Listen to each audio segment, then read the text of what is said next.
Watch Senator Eric Schmitt unload on Democrats, accusing them of inventing a new fake constitutional crisis and defending a judge who blocked deportations of convicted rapists and murderers. I have listened for 6 months to Democrats on this committee for any President Trump nominee that comes here, grilling them about whether or not they're going to follow the law, whether or not they're going to abide by court orders. And through 1,000 different ways to ask the same question, they give the appropriate answer. President Trump, by the way, in his first term and now in his second term, has abided by every single court order. So this newest fake constitutional crisis, and we're on to another one today about Article 2 powers this weekend. There's just a new fake constitutional crisis from the Democrats every single week. But on this one in particular, it is worth pointing out what happened yesterday.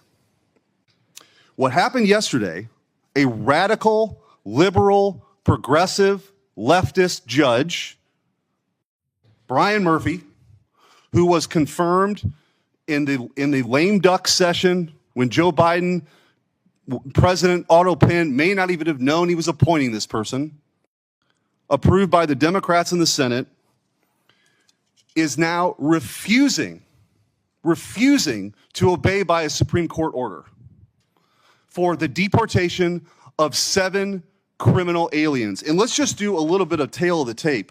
These people are, one of them is a convicted arsonist. Another one is an armed robber. Another one is a murderer of an elderly woman. 2 more are murderers. One is a child rapist, and another is a rapist of a person with special needs. These are the people that the Democrats spend their time defending. And now we have a judge, through an act of, dare I say, insurrection, which is a word that's thrown around here all the time, is refusing to abide by the Supreme Court's ruling to say, yeah, actually, when you held up these deportations, you were wrong. We are ordering you to allow these deportations. This judge, Brian Murphy, decided to cite the dissenting opinion, and say, you know what, I'm going to give the Supreme Court the middle finger. I don't want to do it. So for all of the nonsense I've heard on this committee about every judge, including the ones from Missouri that were put forth, every nominee, including Pam Bondi, every single person in the administration that's come before the committee, there's sort of righteous indignation to sit here and act like they have the moral high ground on obeying court orders and the rule of law. It's all a lie. And the mask has come off because Brian Murphy has shown what this is really all about.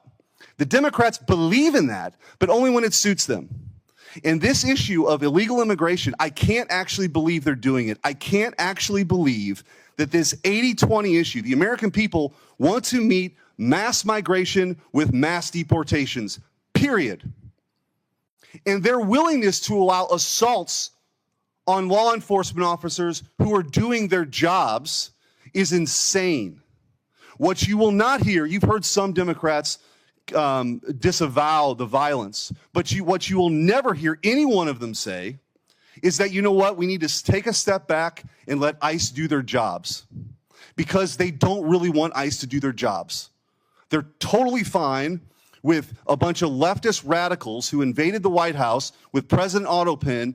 They can't believe their luck. They were writing white papers about open borders, and then they were setting policy, throwing our borders open to 15 million people who are here illegally. And when a president comes in after campaigning on the idea that he was going to deport these 7 people, including an arsonist, a rapist, a murderer, of elderly people, of people with disabilities, that's the line.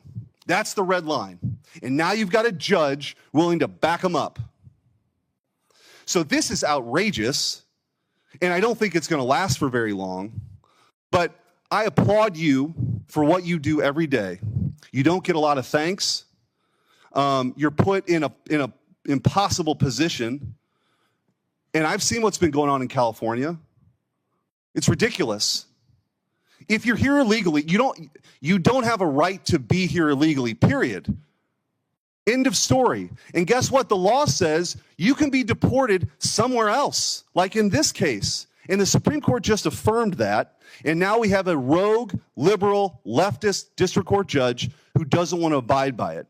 So I don't want to hear any Democrat on this committee who voted for this guy, by the way, Ask a Republican nominee if they're going to abide by court orders, because who they voted for isn't doing it. So you want to talk about a real constitutional crisis? There it is.